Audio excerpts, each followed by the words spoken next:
비트코인 가격을 보고 있으면은 다소 답답하시죠. 분명히 긍정적인 뉴스는 계속해서 나오고 있는데 가격은 오히려 제자리 걸음입니다. 호재가 나와도 상승하지 않고 조금 올라도 다시 하락하다 보니 혹시 이번에는 상황이 다른 건 아닌지 혹은 내가 늦은 건 아닌지 하는 걱정까지 드실 수 있습니다. 하지만 오늘 내용을 끝까지 들어보시면 생각이 완전히 달라지실 겁니다. 왜 가격이 현재 이처럼 답답하게 움직이고 있는지, 그리고 왜 이 답답함이 해소되면은 시장 분위기가 한 번에 반전될 수밖에 없는지 그 이유를 정확히 파악하게 되실 거예요. 이유는 단 두 가지인데요. 하나는 미국에서 진행되고 있는 상황이고 다른 하나는 중동에서 벌어지는 일입니다. 그리고 이 두 가지가 같은 시기에 같은 방향으로 진행되고 있다는 점이 진정한 핵심입니다. 먼저 미국 관련 이야기부터 시작해 볼까요? JP모건에서 최근 보고서를 발표했는데 마이클 세일러가 이끄는 마이크로 스트래티지가 올해 비트코인을 매수하는 속도가 매우 빨라서 이 추세대로라면 1년 동안 약 41조 원 상당의 비트코인을 매입하게 될 것이라고 분석했습니다. 작년 매수 규모가 30조 원이었는데 1년 만에 10조 원 이상 증가한 셈입니다. 그런데 여기서 진짜 우려스러운 부분은 이 수치가 아닙니다. 비트코인은 1년에 새로 채굴할 수 있는 양이 제한되어 있죠. 작년에 반감기를 거치면서 1년에 새롭게 발행되는 비트코인이 약 16만 개 수준으로 감소했습니다. 그런데 마이크로스트래티지라는 한 회사가 올해 들어서만 14만 5천 개 이상을 매입했습니다. 이는 전 세계 모든 채굴업자들이 1년 동안 캐낼 수 있는 물량의 거의 전부를 한 회사가 흡수해버렸다는 것을 의미합니다. 누군가 신규 공급 물량을 전부 가져갔으니 나머지 구매자들은 시장에 이미 유통된 물량을 사들여야 하는데 기존 보유자들은 점점 더 매도를 꺼리고 있습니다.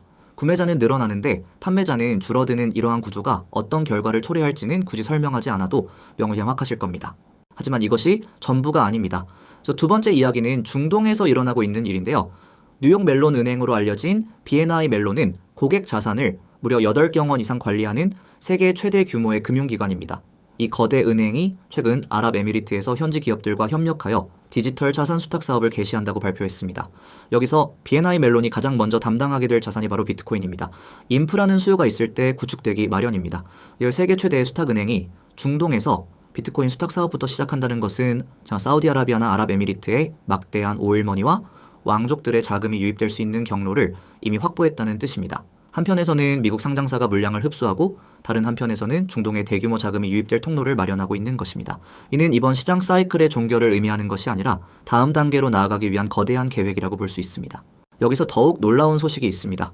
모건 스탠리의 자산관리 책임자인 제드피는 5년 후에는 디파이라는 용어 자체가 사라지고 전통금융이 이를 완전히 흡수할 것이라고 예측했습니다. 더불어 그는 새로운 상품을 하나 공개했는데요.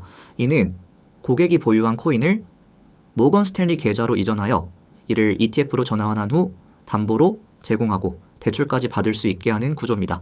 그래서 이것이 왜 중요한 변화냐면 코인을 매도하지 않고도 세금을 납부하지 않으면서 현금을 확보할 수 있게 된다라는 의미이기 때문입니다. 지금까지는 현금이 필요하면 코인을 매도해야 했고 그 과정에서 세금이 발생했습니다. 하지만 이제는 부유층이 부동산을 통해 자산을 운용하던 방식과 동일하게 코인을 팔지 않고도 자산을 증식시키는 시대가 열리는 것입니다. 막대한 자금을 보유한 투자자들이 코인을 매도하지 않게 되면 시장에 풀리는 매도 물량은 구조적으로 감소할 수밖에 없으며 이는 엄청난 가격 상승의 기폭제가 될 것입니다. 리플 보유자들에게는 특히 중요한 소식이 있습니다.